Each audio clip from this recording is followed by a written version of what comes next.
Capítulo 12. La Luna y las actividades mágicas planetarias. En toda obra mágica conscientemente realizada y tendiente al bienestar humano, hay que tener en cuenta la influencia psicofísica de la Luna sobre los éteres planetarios que circundan y envuelven a la Tierra. La Luna, y posiblemente todos los cuerpos celestes carentes de vida, emiten unas radiaciones nocivas que afectan directamente a los astros alrededor de los cuales oscilan y gravitan. Tales radiaciones son provocadas, entre otras causas más ocultas, por el proceso de descomposición o desintegración que acompaña inexorablemente al fenómeno de la muerte, sea la de un astro en el firmamento, de un cuerpo humano o de cualquier cuerpo organizado en la vida de la naturaleza. Sin embargo, antes de proseguir con esta idea, deberíamos preguntarnos quizás, ¿por qué muere un astro como la Luna, por ejemplo? Utilizando la analogía con respecto al cuerpo humano, la respuesta no podría ser otra que la de que la vida central que infundía su aliento vital a aquel astro lo ha abandonado. Profundizando algo más en el concepto, podríamos decir que el cuerpo celeste que llamamos Luna murió porque el logos creador que lo ocupaba dejó de prestarle atención porque no respondía ya a sus necesidades kármicas. El abandono de este cuerpo y la consecuente búsqueda de otra morada planetaria más amplia e incluyente es un fenómeno cíclico que se produce por doquier dentro del ambiente cósmico, pero la muerte del astro, que es su inmediata consecuencia, produce una serie de reacciones químicas dentro del mismo de naturaleza muy nociva, que se extienden por irradiación a su entorno espacial. A estas radiaciones químicas meramente físicas habrá que añadirles también las que se producen como resultado de la desintegración de las envolturas psíquica y mental, pues no hay que olvidar que dentro del círculo no se pasa del sistema solar, todos los logos se manifiestan como una trinidad, utilizando substancia material procedente de los planos físicos, astral y mental del sistema. De ahí la extrema nocividad de las radiaciones psíquico-físicas procedentes de la Luna, habida cuenta, tal como saben los esoteristas, que los tres cuerpos o vehículos expresivos a través de los cuales se expresa la entidad humana, el físico, el astral y el mental, son cuerpos lunares y están construidos con substancia lunar procedente de la tercera cadena planetaria de nuestro esquema terrestre, y por tanto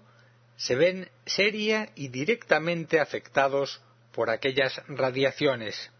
Esto explica muy razonablemente el hecho de que los magos blancos elijan muy cuidadosamente los ciclos lunares más beneficiosos cuando han decidido realizar alguna obra mágica sobre los tres cuerpos inferiores del hombre,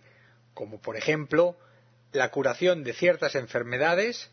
la solución de determinadas crisis emocionales o un proceso místico de iluminación mental. El mejor de los ciclos lunares es el del momento exacto de plenilunio, pues en el devenir del mismo la superficie de la Luna queda totalmente iluminada por los rayos del Sol, neutralizándose entonces por completo sus radiaciones negativas sobre la Tierra y estimulando con energía solar la ingente cantidad de vidas débicas lunares que contribuyen al proceso de desintegración del triple vehículo lunar. No es, pues, sin una perfecta justificación de motivos que los miembros de la Gran Fraternidad y los discípulos mundiales utilicen el ciclo lunar de máxima emergencia para realizar obras mágicas relacionadas con el enaltecimiento de la conciencia de la humanidad, a través de las meditaciones grupales y de los ceremoniales mágicos realizados en sus respectivos ashramas. Ahora bien, cuando esotéricamente hablando se le aconseja al discípulo espiritual utilizar la ciencia del desapego con respecto a sus vehículos de expresión en los tres mundos, está siendo alertado sobre el peligro que supone estar expuesto a las influencias negativas de la luna. El término tentación, tan profusamente utilizado en la tradición religiosa o mística, puede serle esgrimido como una saludable advertencia contra los peligros de vivir en forma descuidada, distraída o incorrecta cuando esté empleando su triple mecanismo de expresión mental, astral o físico, pues es precisamente sobre estos vehículos donde mayormente se proyecta la actividad lunar y donde son apreciadas las dificultades de realización de la actividad mágica. Podríamos afirmar, pues, con toda certeza, que el karma de la humanidad está estrechamente vinculado con el proceso de desintegración que está realizándose en el cuerpo de la luna, pues en cierta manera la luna es la productora de la substancia con la que fue construida la Tierra, y sus grandes constructores, los pitris lunares, continúan ejerciendo su poder sobre la cadena terrestre a través de los elementales constructores y de los pequeños dioses lunares que crean todas las formas físicas, astrales y mentales en la vida de la naturaleza. Así, el cuerpo de la luna, considerada como madre de la Tierra, tal como aseguran los tratados ocultos, continuará operando todavía durante largos ciclos sobre nuestro planeta, condicionándola mágicamente en tanto se vaya desintegrando en el espacio, de acuerdo con la ley solar de restitución de la substancia material. Por este efecto mágico de expresión kármica,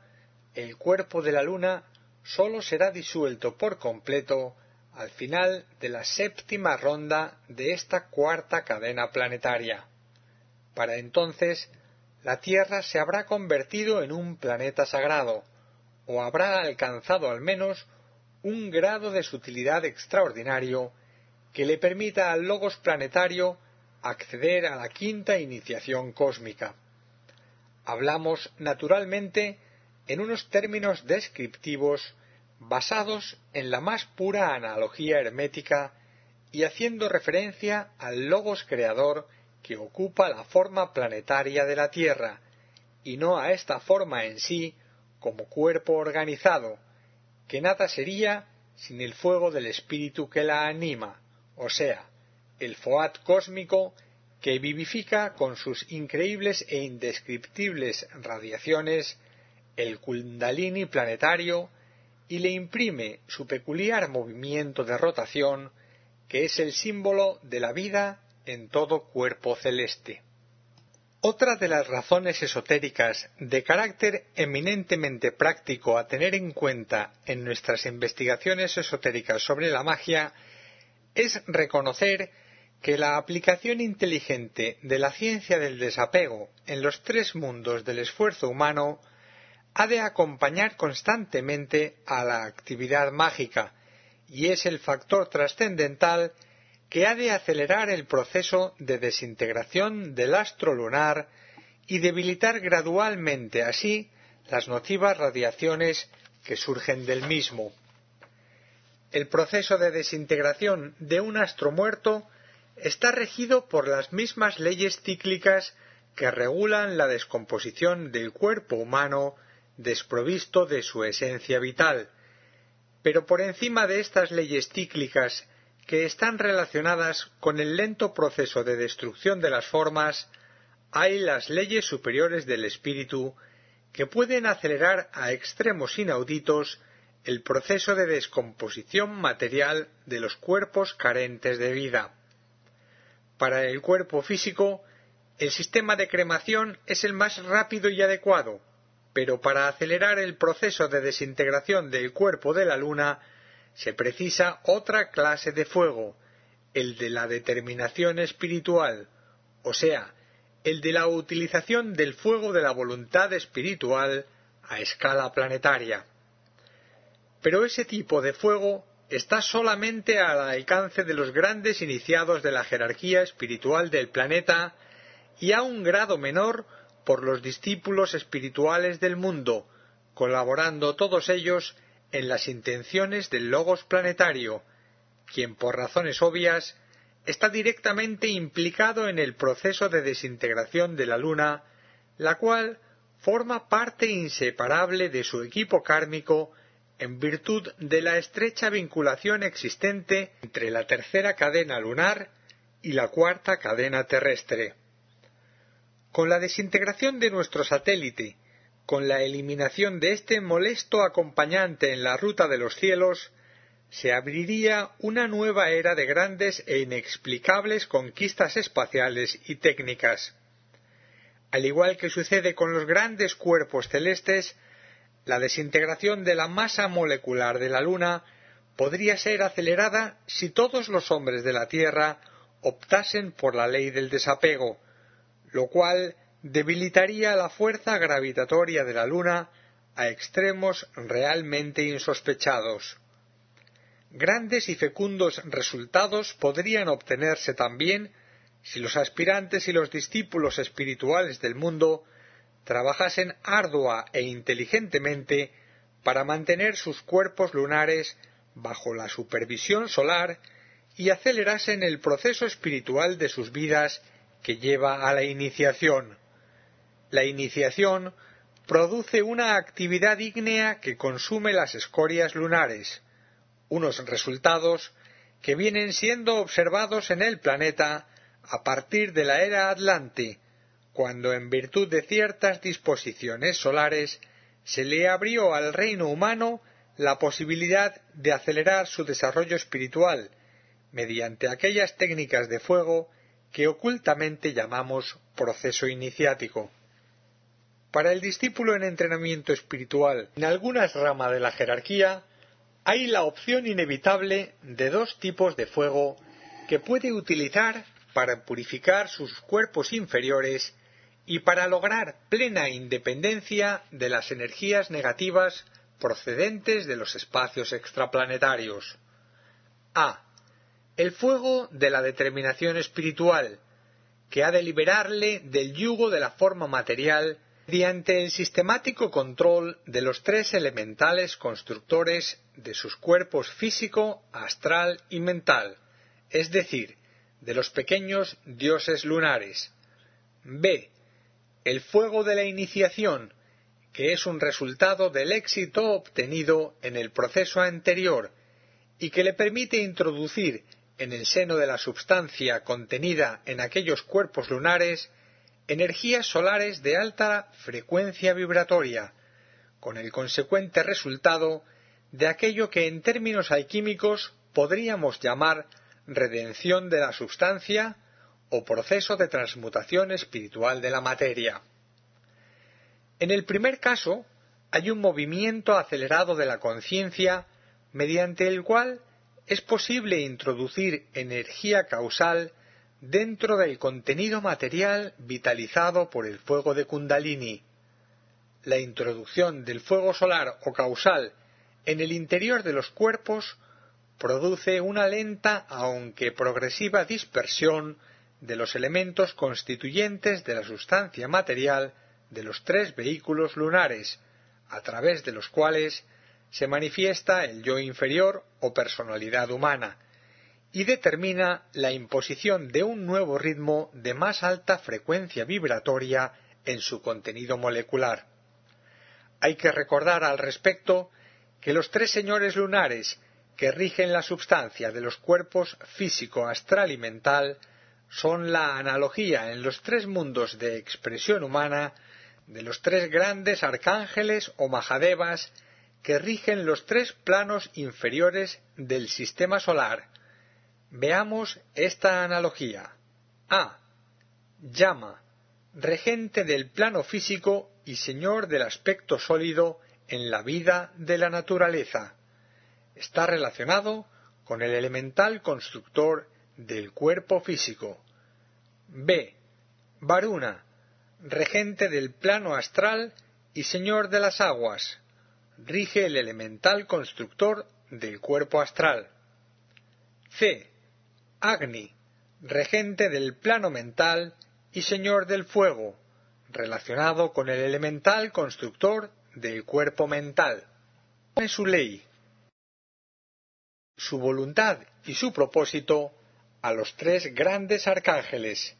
quienes son los constructores de los tres planos o de los tres cuerpos inferiores a través de los cuales se manifiestan las regiones kármicas, si podemos decirlo así, de su universo.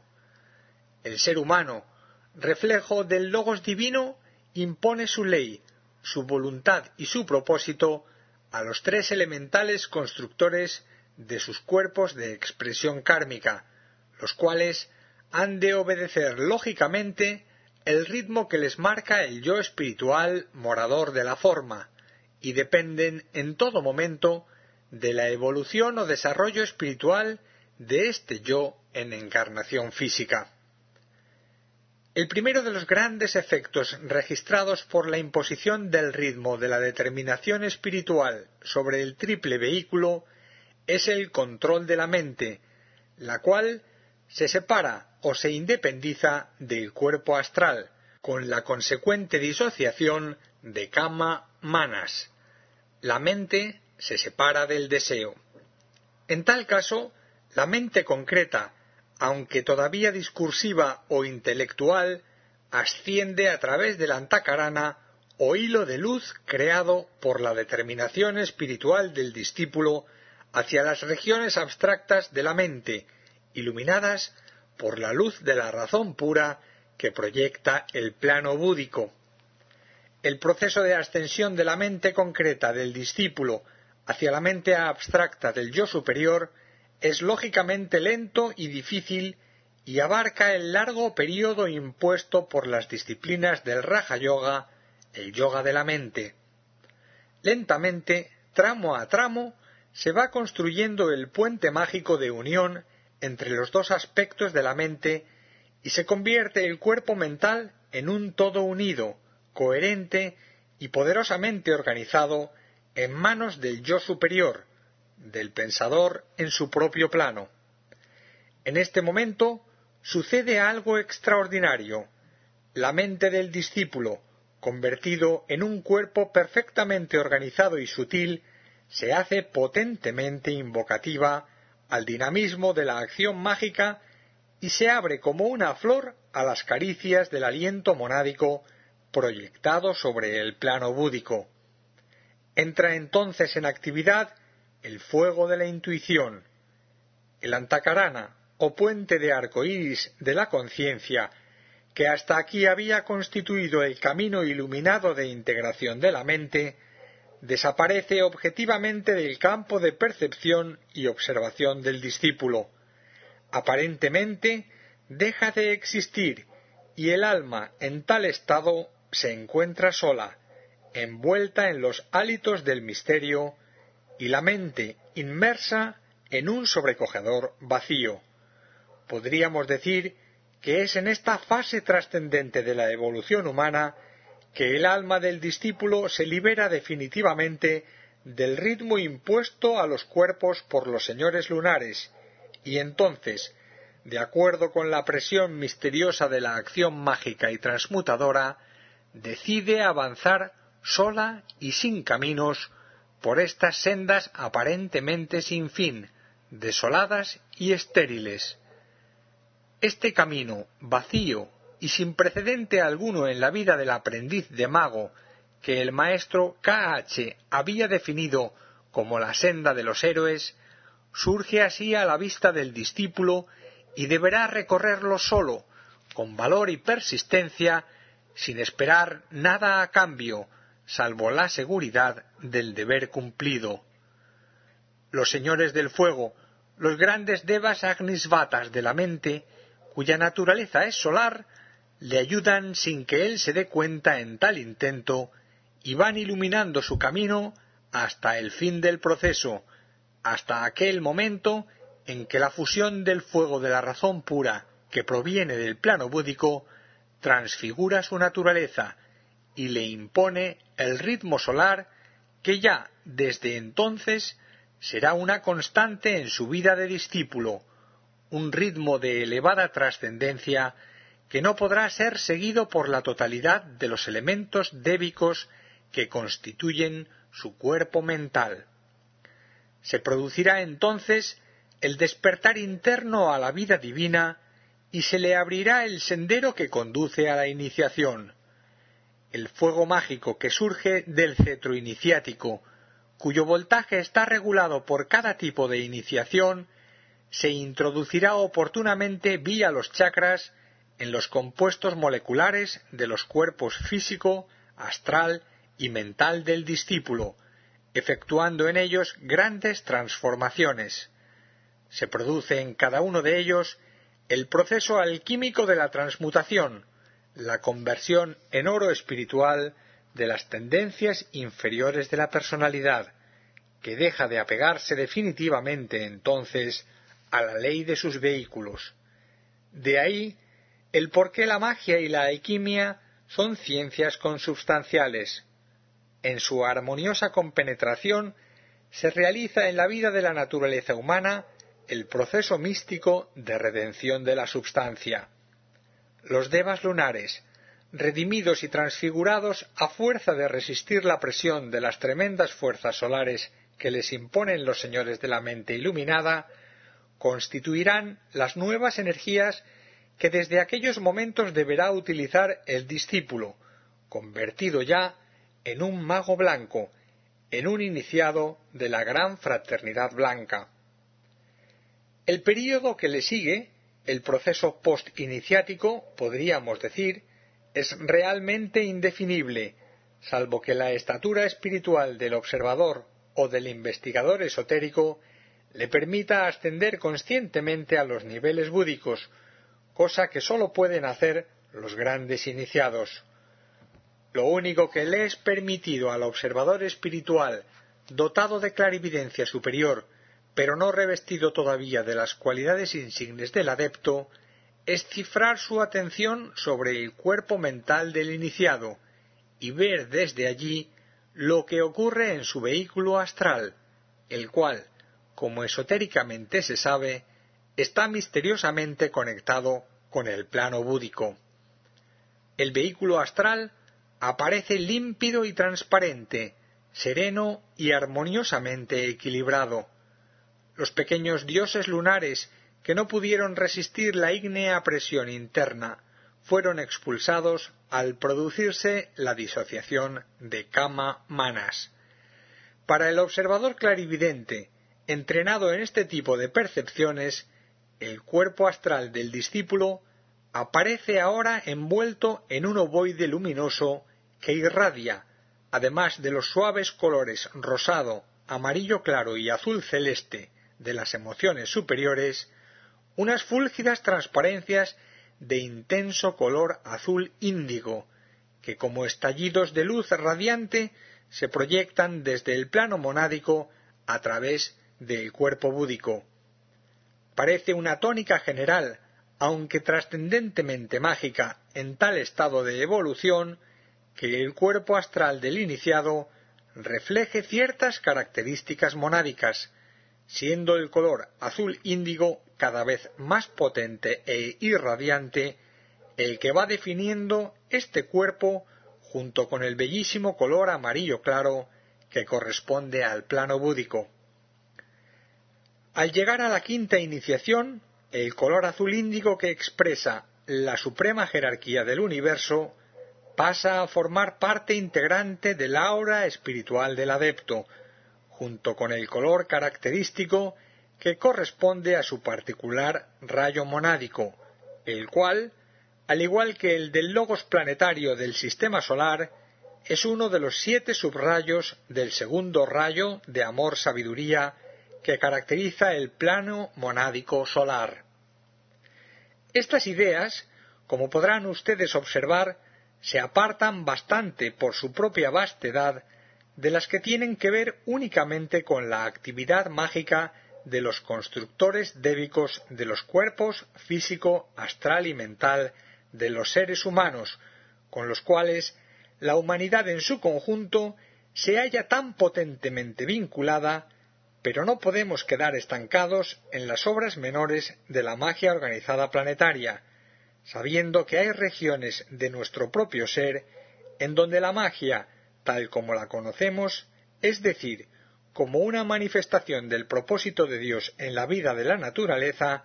se expresa de manera totalmente incomprensible para nosotros, y donde los constructores de la magna estructura solar en los planos superiores del sistema son unos ángeles cuya elevada jerarquía y espiritual evolución escapan totalmente a la comprensión de nuestro entendimiento humano. No obstante, y utilizando el principio hermético de la analogía, podemos asegurar que las reglas mágicas de construcción seguidas por estos excelsos devas son idénticas a las que rigen la obra de los pequeños constructores del más insignificante compuesto molecular. Dichas leyes de construcción, tanto en el macrocosmos como en el microcosmos, siguen el principio oculto formulado en el conocido axioma «la energía sigue al pensamiento», teniendo en cuenta que la actividad que surge de cualquier centro de conciencia creadora es técnicamente pensamiento o ideación. La energía es la vida de los devas que pueblan la infinita vastedad del espacio. Cuando la ideación que surge de una definida intención se reviste de energía, tenemos una creación mágica en la que la luz de la ideación ha sido sumergida dentro de una forma de substancia, dando como resultado un proceso más o menos largo de expresión de la idea a través de la forma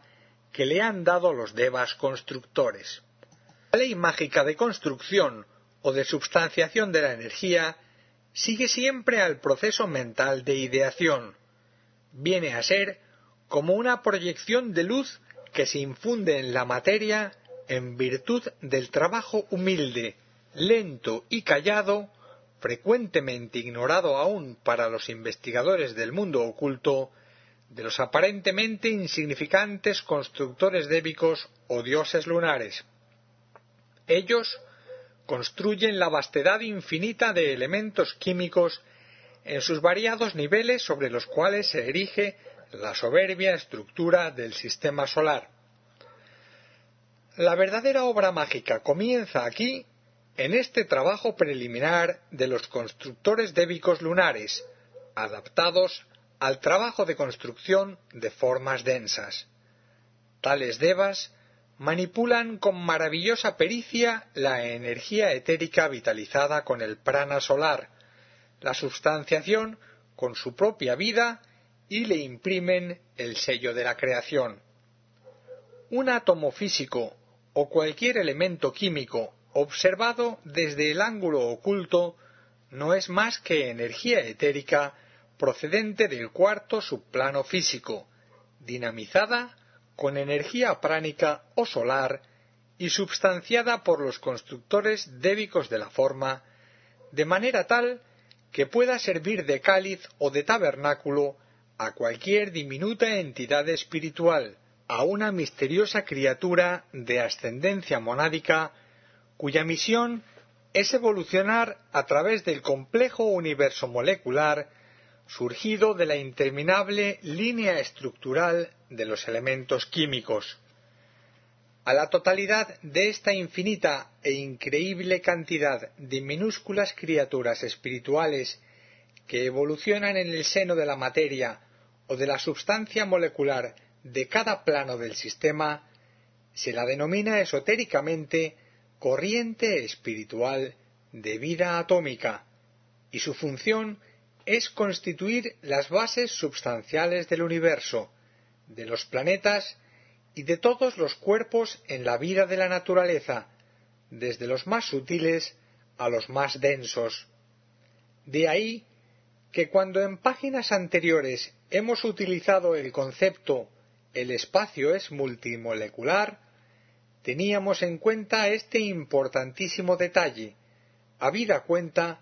que el espacio es la entidad de la que surgen y en donde evolucionan estas incomprensibles vidas débicas que les ofrecen moradas de substancia a aquellas diminutas mónadas espirituales. Tenemos consecuentemente un proceso de evolución netamente atómico o molecular, que corresponde a las vidas débicas constructores de las formas, y otro proceso de evolución netamente espiritual, que corresponde a las vidas monádicas. Podríamos decir, volviendo a lo dicho al principio de este capítulo, que la luna, creadora y sustentadora de todas las formas materiales, ofrece su copiosa experiencia material procedente del primer sistema solar y expresada en toda su plenitud durante la tercera cadena de nuestro esquema planetario, para dotar de formas materiales a todas las mónadas espirituales surgidas al calor de la experiencia logoica en el presente sistema solar. La dualidad Sol-Luna, Padre-Espíritu y Madre-Materia persistirá todavía en nuestro planeta hasta el final de la séptima ronda, en donde las energías etéricas utilizadas por la humanidad serán tan puras y diáfanas que substancia lunar alguna procedente de la tercera cadena les será útil a los hombres de la Tierra para seguir raudamente el curso de la evolución superior. De ahí